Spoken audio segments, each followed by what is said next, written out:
Welcome back to the third and final part of the digital detox conversation with myself and Twanna Gill and finding balance in our digital lives.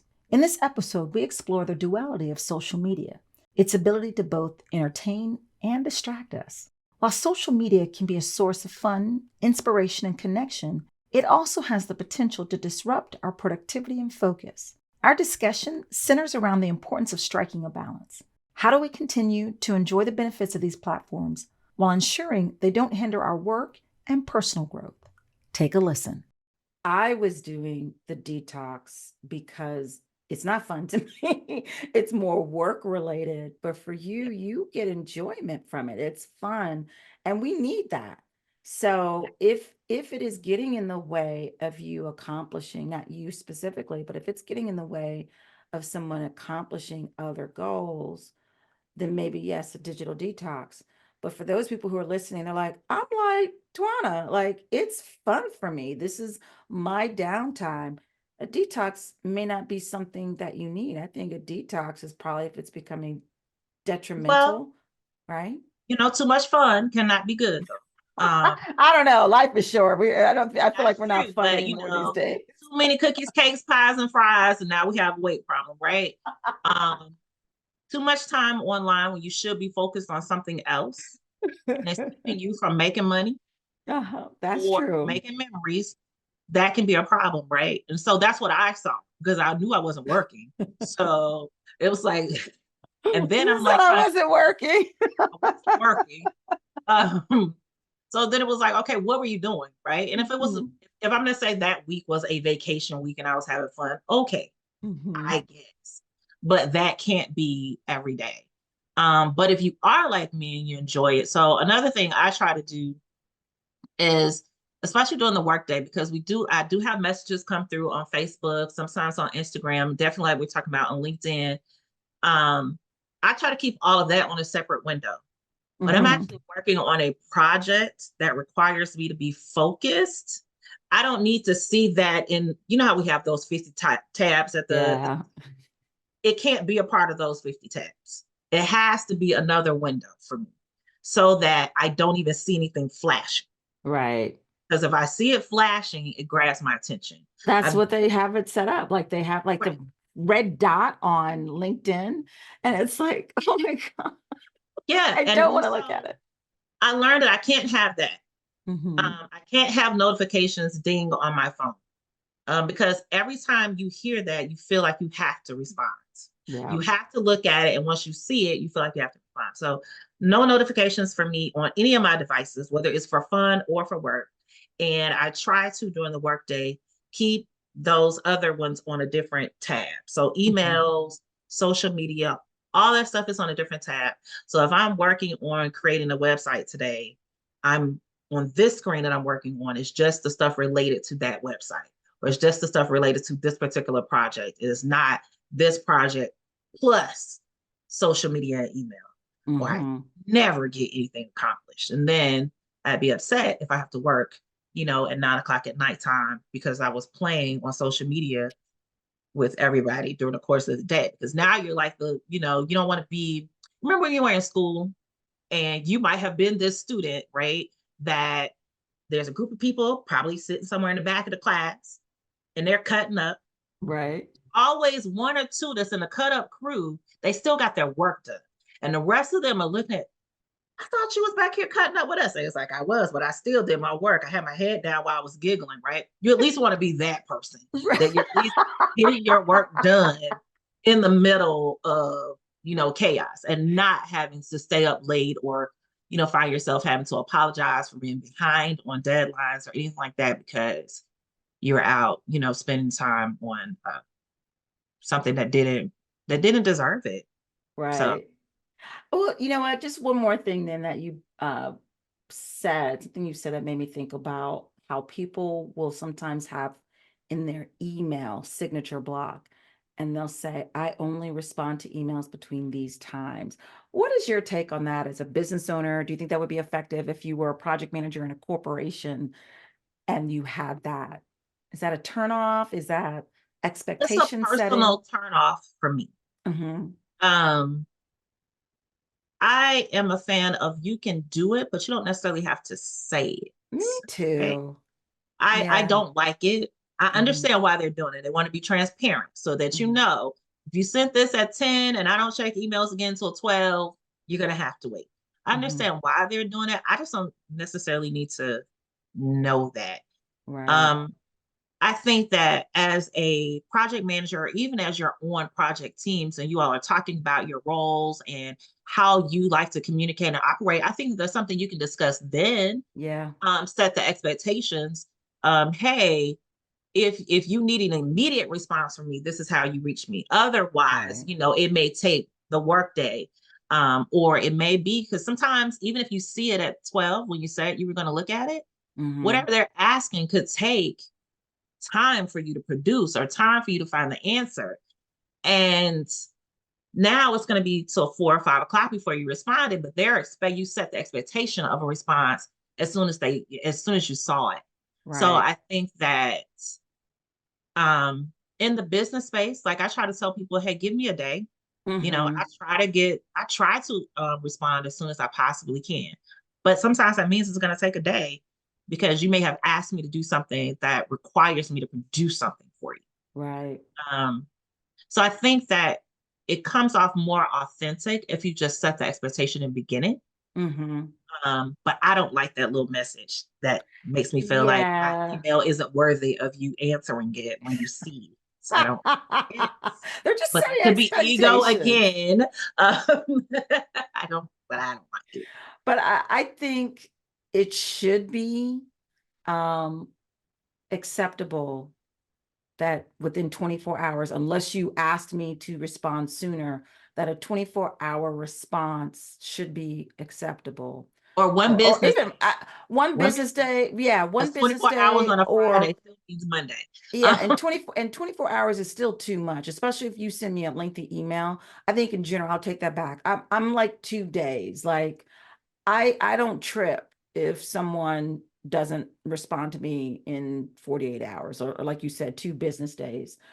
I think it is a case of when we're in a culture and that, kind of segueing back to the social media, and that also is about company cultures where people think they need to respond within like an hour. That's how you don't get any work done. And that's why it was so valuable for me to have this detox because I just didn't feel like I was truly doing getting the work that I needed to get done because I was spending time on responding and just not even responding, just like, being nosy, like, did anyone like my post? And it's It takes you inconsequential down to the another thing. rabbit hole. It takes Yeah. you somewhere else.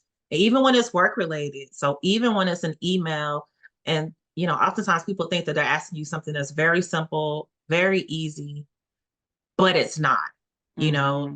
If someone asks me, hey, this automation didn't work, or I saw this, right?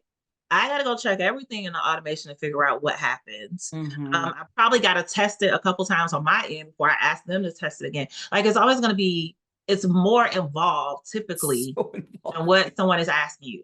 Even a Five yes, additional tabs you open up. Yes. like, even if it seems like a yes, no, type of question, it's probably not, unless you're asking somebody like literally, what time is it? And they can tell you that.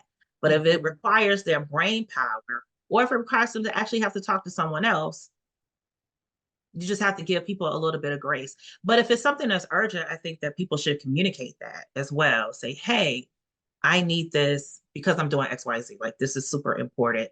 And there probably should be some kind of communication on how people can get to you or, get answers urgent from you. Hmm. Which is always, I mean, I always keep my cell phone public. So you can always call me. I've had students call me all the time where it was something urgent and I called them back. So, if it's really, really that important, call me or text me and I'm pretty responsive. Because to me, if you're going to go that step, it must be really important. But usually I've just found 9 times out of 10, emails are not an emergency and they Yeah. should never be deemed as that as an emergency. That's what cell phones, pagers, people still wear pagers? Doctors, I think maybe. I think so, but they seem to not want to use those either. But no, this has been, I'm glad we caught up. I'm glad we talked about this because I definitely needed to have kind of a conversation about this. And it is something I want to do again, and do it more frequently than just at the end of the year.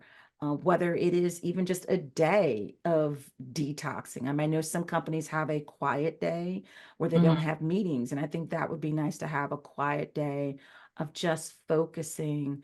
And I've done that before, when I go to the local coffee shop to just do work to get out of my office because I feel like I've got to be on. I'll just get out of the office, and go to Panera Bread or something and just get to work, and I won't check my email. And I use another tool. I think you got me into it, Boomerang for Oh, I Gmail. love And boomerang. right. Oh my gosh. And people can still send me emails. They don't get the bounce back and anything of that sort. And I can actually send emails. So the reason why I like it is that sometimes the information I need is within my email inbox. And I just don't want to see another message come in. So I love that I can still search. I can still send a message to people. And they might have responded to me, but I didn't get that response until the timer went off of Right. Boomerang. So it is a lovely, lovely free tool. Knock on It wood, this is thing's awesome. free. And even, using it for delayed messages. So Yeah. if you are working late, and you respond to something, but you don't want people to know that you're working late, so that you can Yes. continue to set the expectations that you only respond to these messages during business hours, being able to have that delayed response. So you took it off of your plate, so you don't have to worry about anymore about responding, but they'll Hmm. get it at the top of the business day or whenever you want them to get it, so that they're not like, oh, Crystal responds to messages at 10 o'clock because then it's Right. sending them, because you set the stage that you do that. Hmm. And that's when I first fell in love with it, because I was a VA at the time, and I, you know, was doing work at all times of night. And then I set the wrong expectation that I was always available. Yeah. And then that requires you to feel like you're always on. Yeah. And so that was one way for me. So maybe for people who are listening to this and they're thinking about dipping their toes into this digital detox, like you were mentioning, a quiet day. So maybe Hmm. it's, pick a day, or even if you can't commit to a whole day. I have done the leave my phone in another room for a couple of hours, Hmm. so that I am laser focused on whatever that is, even if it's quiet time with the family, movie day, or what have you. That typically movie time is phones are off or away. Mm. But putting it in another room so you don't even see it, can make it easier to at least get started with the detox. Dip your toes in it, see how you like it, and Yeah. then increase time from there. No, I think that's a great idea. It means though I need to get a watch. Except because I saw that. I put my whole life on the phone, my watch, time and all this other stuff. Reading the Bible is on my phone. So And it is to time for me to upgrade my tablet so I can do that, as well. So there's definitely opportunities. There's no excuses. There's still tools out there.